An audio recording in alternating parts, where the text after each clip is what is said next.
Welcome back दोस्तों। आज की इस वीडियो में हम क्लास 9th का पहला चैप्टर साइंस का लॉज ऑफ मोशन शुरू कर रहे हैं। तो बिना वक्त ज़ाया किए शुरू करते हैं।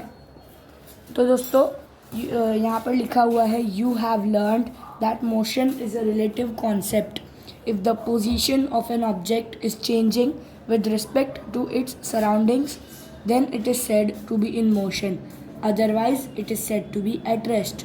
दोस्तों इस पैराग्राफ में जो मेन लाइन है वो है ये, motion is a relative concept. अब इसका सिंपल मतलब ये है कि ये जो लिखा है, if the position of an object is changing with respect to its surroundings then it is said to be in motion, otherwise it is at rest. मतलब फॉर एग्जाम्पल अगर आप एक बस में ट्रैवल कर रहे हैं एंड दोस्तों बस में ट्रैवल करते वक्त आपको बाहर से कोई आदमी या कोई इंसान देखेगा तो वो यह कहेगा कि आप मोशन में हैं, और वहीं अगर कोई बस के अंदर वाला बैठा हुआ इंसान आपको देखेगा तो वो कहेगा कि आप रेस्ट पे हैं। तो इसमें लिखा है if the position of an object is changing with respect to its surroundings then it is said to be at motion. मतलब वो जो बाहर से जो आदमी देख रहा है वो आपकी सराउंडिंग में है, इसलिए आप मोशन में हैं। और जो अंदर बस के अंदर से जो आदमी देख रहा है वो आपकी सराउंडिंग में नहीं है, वो आपके अंदर ही है, मतलब आपकी बस के अंदर ही है, तो आप रेस्ट पर हैं। मतलब अगर आप अपनी पोजीशन चेंज कर रहे हैं सराउंडिंग के हिसाब से, भले ही वो बस में हो या कैसे भी, तो आप मोशन में हैं। लेकिन जो बस के अंदर आदमी बैठा है वो ये कहेगा कि आप रेस्ट पे हैं। अब अगला टॉपिक आता है डिस्प्लेसमेंट एंड डिस्टेंस। तो दोस्तों डिस्प्लेसमेंट एंड डिस्टेंस को समझने से पहले हम यहाँ पर इस पिक्चर को देख लेते हैं। यहाँ पर ये जो है ये आपका स्कूल है और ये है आइसक्रीम पार्लर। तो दोस्तों आप यहाँ से देख सकते हैं कि ये स्कूल है और ये है आइसक्रीम, ये स्कूल है और ये है आइसक्रीम पार्लर। अब आइसक्रीम पार्लर तक जाने के दो रास्ते हैं, पहला है ये वाला, दूसरा है ये वाला। अब दोस्तों यहाँ पर आप एक चीज़ नोटिस कर रहे हैं कि इन दोनों रास्तों की लेंथ अलग अलग है। एक की है 500 मीटर्स, दूसरे की है 900 मीटर्स, बट पोजीशन जो चेंज हो रही है वो एक ही जगह है। आप समझिए आप दो दोस्त हैं, एक दोस्त यहाँ से जाएगा, दूसरा दोस्त वहाँ से जाएगा, पर यहाँ पर ऐसी एक चीज़ है, एक कॉमन चीज़ है।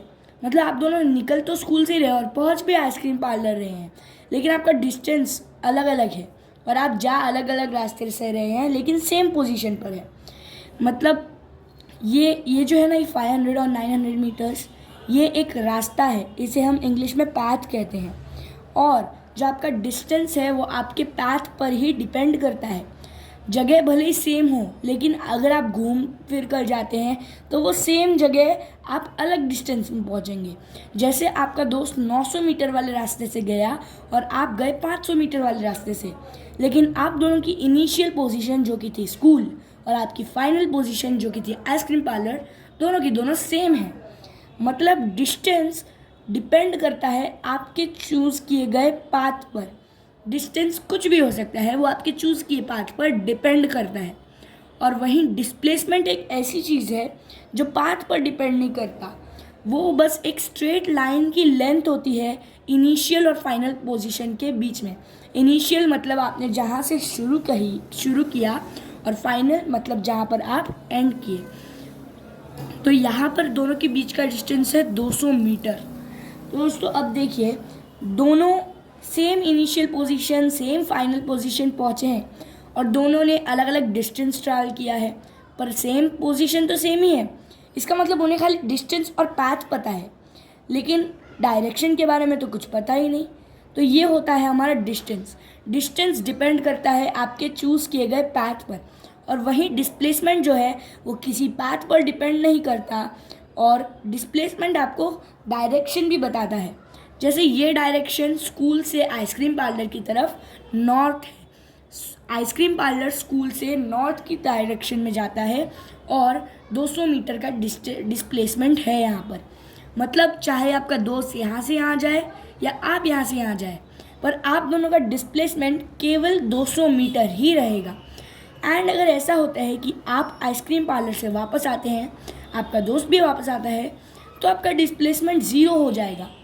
अब इनिशियल और फाइनल पोजीशन अगर सेम हो, मतलब जहाँ से आपने शुरू किया वहीं पर आप एंड करते हैं, मतलब आपका डिस्प्लेसमेंट ज़ीरो होगा, क्योंकि जहाँ से आप गए थे वहीं पर आप वापस आ गए, तो डिस्प्लेसमेंट ज़ीरो है। बट यहाँ पर एक केस ऐसा है कि आप यहाँ से गए और यहाँ से आए, तो आपका डिस्टेंस ट्रेवल्ड 1000 मीटर होएगा, क्योंकि 500 मीटर यहाँ से ट्रेवल किया और 500 मीटर आते टाइम हो गया, तो ये हो गया 1000 मीटर। और वहीं पर आपका जो डिस्प्लेसमेंट है वो ज़ीरो हो जाएगा, क्योंकि आप ट्रैवल करके वापस आ गए, यहाँ से यहाँ गए, यहाँ से यहाँ आ गए। लेकिन अगर आप खाली आइसक्रीम पार्लर में रुक जाते तो आपका डिस्प्लेसमेंट 200 मीटर रहता। और आपका दोस्त जो है उसने डिस्टेंस ट्रैवल किया है 1800 मीटर, 1800 मीटर्स, क्योंकि वो वहाँ से वापस यहाँ पर आया इसी पैथ से। मतलब डिस्टेंस इससे क्लियर हो जाता है कि डिस्टेंस जो है वो दिए गए पैथ पर डिपेंडेंट है, और डिस्प्लेसमेंट एक स्ट्रेट लाइन की लेंथ है आपकी इनिशियल और फाइनल पोजीशन के बीच में। और याद रखना कि वो लाइन स्ट्रेट होगी, उसे कर्व नहीं होना है, बिल्कुल भी नहीं। और हम ऐसा कह सकते हैं कि अगर डिस्प्लेसमेंट के बीच में ही एक पैथ बना हुआ है तो आप उसे चुनेंगे। तो इससे हम कह सकते हैं कि displacement can also be called as the shortest distance possible. मतलब डिस्प्लेसमेंट को हम सबसे छोटा डिस्टेंस पॉसिबल कह सकते हैं। तो यहाँ पर डिस्टेंस और डिस्प्लेसमेंट का हमने एक्सप्लेनेशन ले लिया है, अब उसका डेफिनेशन देखते हैं। Distance is the length of the actual path travelled by the object in motion going from one point two another, whereas displacement is the minimum distance from the starting point and the finishing points। मतलब इससे confirm हो जाता है कि displacement आपके actual path की length पर depend करता है जो आपने ट्रैवल किया है, मतलब जो आपने चूज़ किया है। और जो डिस्प्लेसमेंट है वो सबसे छोटा डिस्टेंस है, मतलब डिस्टेंस, उससे छोटा डिस्टेंस कुछ हो ही नहीं सकता। और जैसा कि मैंने आपको कहा था कि डिस्प्लेसमेंट एक स्ट्रेट लाइन की लेंथ है आपके स्टार्टिंग और फिनिशिंग पॉइंट्स के बीच में। तो अब हम समझते हैं स्पीड और वेलोसिटी को।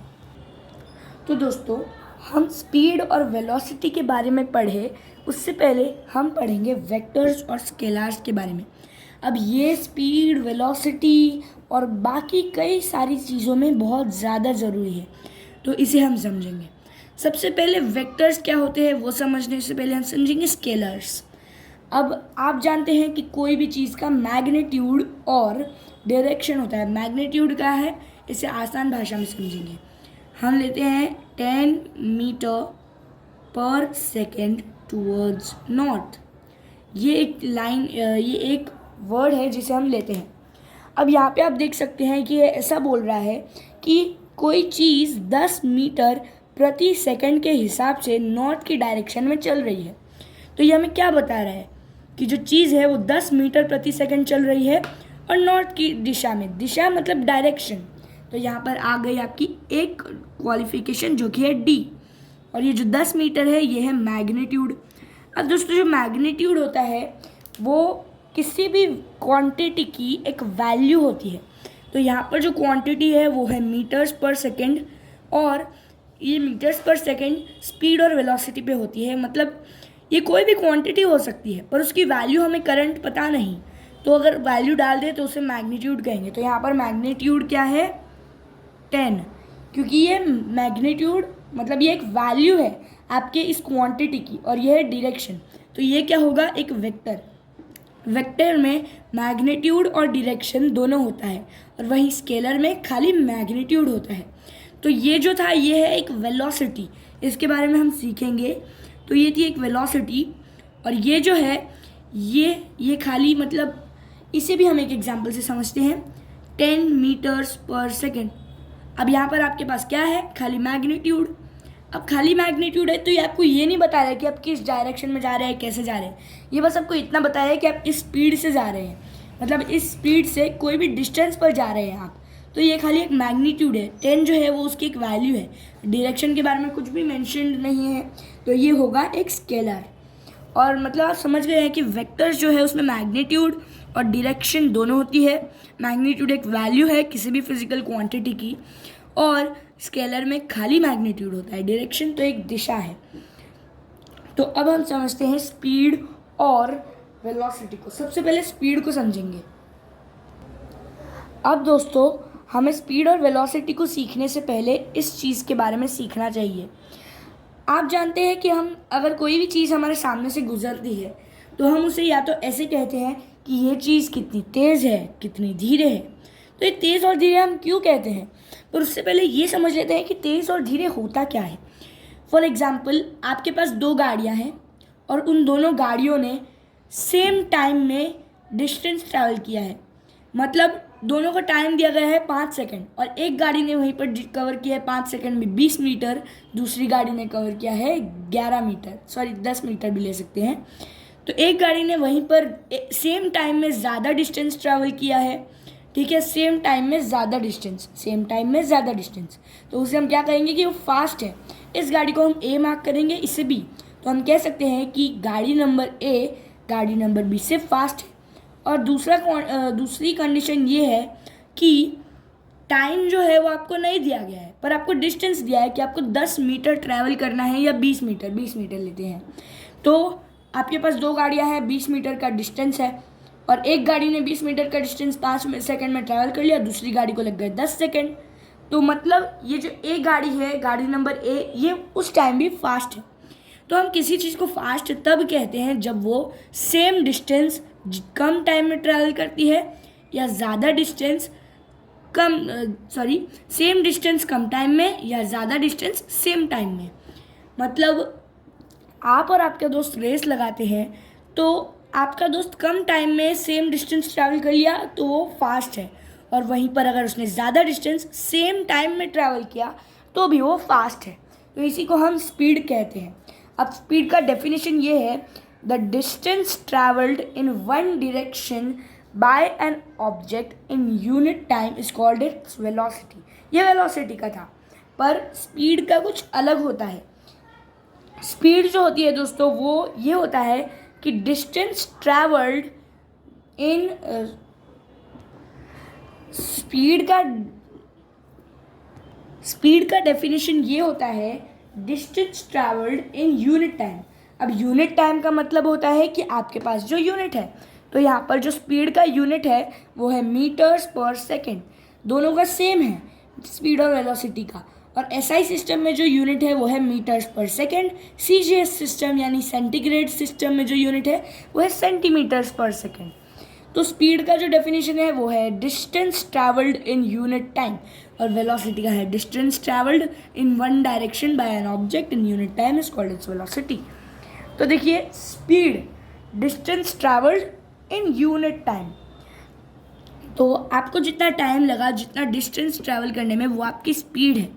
अब यहाँ पर अगर आप इसे रीअरेंज करें तो ऐसा पता चलेगा कि स्पीड इनटू टाइम होता है जितना आपने डिस्टेंस ट्रैवल किया। तो स्पीड का जो फॉर्मूला है वो है speed is equals to distance upon time.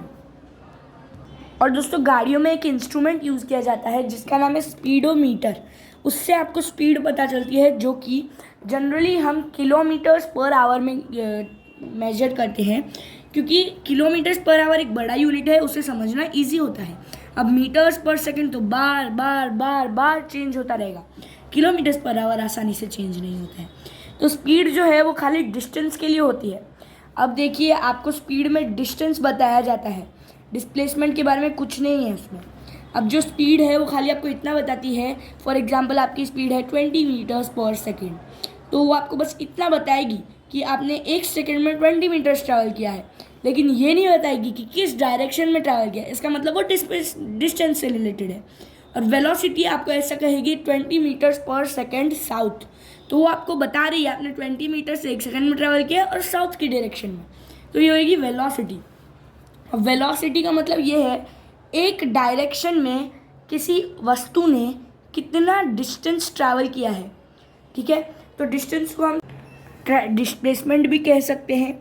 अब डिस्प्लेसमेंट को हम कह सकते हैं distance travelled in one direction, ठीक है, क्योंकि वन डायरेक्शन में जो डिस्टेंस ट्रैवल होता है उसी को डिस्प्लेसमेंट कहते हैं। जैसा कि मैंने आपसे यहाँ पर कहा था, वन डायरेक्शन में जो डिस्टेंस ट्रैवल होता है उसे ही हम डिस्प्लेसमेंट कहते हैं। तो मतलब ये जो distance travelled in one direction है उसे डिस्प्लेसमेंट कह देंगे। तो हम कहेंगे the displacement of an object, by को चेंज करके of, the displacement of an object in unit time is called its velocity. अब ये जो वेलोसिटी है ये डिस्प्लेसमेंट से रिलेटेड है, क्योंकि ये आपको डायरेक्शन बताती है, और वेलोसिटी का फॉर्मूला है डिस्प्लेसमेंट अपॉन टाइम। अब दोस्तों जो ये ऑलवेज रिमेंबर में थर्ड पॉइंट दिया हुआ है ये बहुत ज़्यादा इम्पॉर्टेंट है बाकी सारे पॉइंट्स से भी ज़्यादा, क्योंकि देखिए यहाँ पर लिखा है if an object is along if the motion is along a straight line the values of speed and velocity are same otherwise they can be different.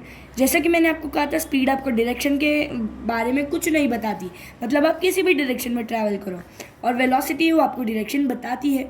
अब distance travelled in one direction मतलब displacement, तो ये जो straight line है जैसे कि मैंने आपको कहा था डिस्प्लेसमेंट का डेफिनेशन, तो उस डेफिनेशन के हिसाब से स्ट्रेट लाइन की लेंथ होती है वो, तो यहाँ पर जो स्ट्रेट लाइन है उसे हम डिस्प्लेसमेंट से मेजर करते हैं। तो यहाँ पर स्पीड और वेलोसिटी सेम होगी क्योंकि आप डिस्प्लेसमेंट और डिस्टेंस, अब यहाँ पर जो स्ट्रेट लाइन है उसमें डिस्प्लेसमेंट भी सेम है डिस्टेंस भी सेम है क्योंकि वो स्ट्रेट लाइन है, यहाँ पर कोई पैथ नहीं है, डिस्प्लेसमेंट और डिस्टेंस सेम है, तो यहाँ पर स्पीड और वेलोसिटी भी सेम होगी, नहीं तो वो अलग हो सकती है। समझिए ये है आपका पैथ, ये स्ट्रेट लाइन है, यहाँ पर आपको 360 मीटर्स ट्रैवल करना है, तो यहाँ पर आप वेलोसिटी भी सेम रखिए या फिर अपनी स्पीड भी सेम रखिए, आप सेम टाइम में सेम प्लेस पर पहुँचेंगे क्योंकि ये स्ट्रेट है। तो अब यहाँ पे देखते हैं हम इसका फॉर्मूला, वेलोसिटी का फॉर्मूला है डिस्प्लेसमेंट अपॉन टाइम, स्पीड का है distance upon time, speed is equal to distance upon time. अब दोस्तों यहाँ पर ये जो एग्जाम्पल्स दिए हुए हैं ये आप खुद से कर लेना, आगे देखते हैं। Effect of speed and direction on velocity. अब देखिए दोस्तों यहाँ पर एक सचिन नाम का लड़का है, वो गाड़ी चला रहा है, तो यहाँ पर लिखा है what will be the effect on the velocity of a motorcycle if its speed increases और decreases but its direction remains unchanged. अब दोस्तों वेलोसिटी जो है वो स्पीड पे भी कई बार डिपेंड करती है। अब यहाँ पर बताया गया है कि सचिन जो है वो अपनी मोटर बाइक की स्पीड कम करता है और बढ़ाता है, तो यहाँ पर उसकी वेलोसिटी बदलेगी या नहीं, ऑब्वियसली स्पीड कम कर रहा है तो वेलोसिटी भी बदलेगी। और दूसरा है कि in case of turning on the road will the velocity and speed be the same, गलत। वेलोसिटी और स्पीड दोनों चेंज होगी जब कोई भी रोड टर्न करनी होती है। अगर हम फुल स्पीड से रोड पर टर्निंग ले तो हमारी गाड़ी है वो रोड से बाहर निकल जाएगी एंड एक्सीडेंट के चांसेस है, तो यहाँ पर वेलोसिटी पूरी तरह से डिक्रीज होगी और स्पीड भी। और यहाँ पर लिखा है if Sachin changes the direction of the motorcycle keeping its speed constant what will be the effect on its velocity. मतलब यहाँ पर ऐसा बताया गया है, इन शॉर्ट स्पीड चेंज करो या डायरेक्शन चेंज करो या दोनों चेंज करो, आपकी वेलोसिटी तो बदलनी है। आपको स्पीड और डायरेक्शन दोनों सेम रखना पड़ेगा तब भी वेलोसिटी रहेगी।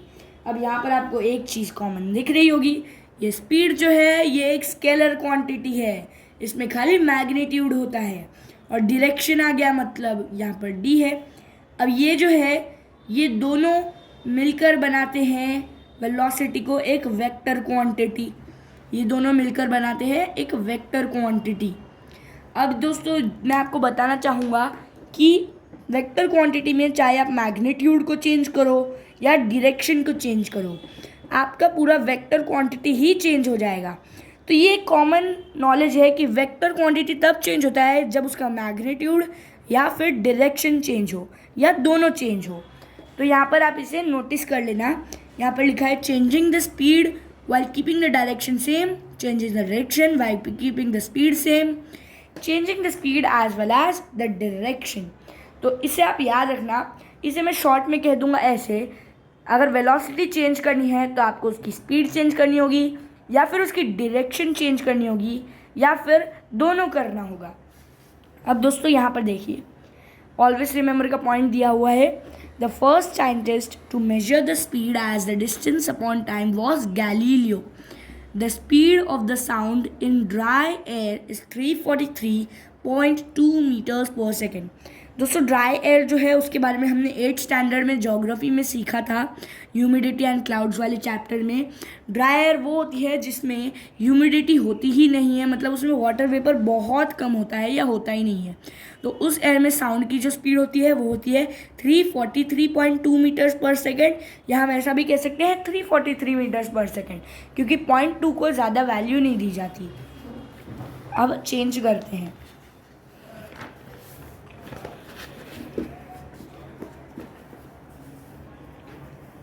दोस्तों यहाँ पर अगला है uniform and non uniform linear motion.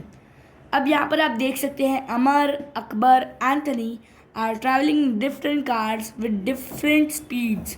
The distances covered by them during different time intervals are given in the table.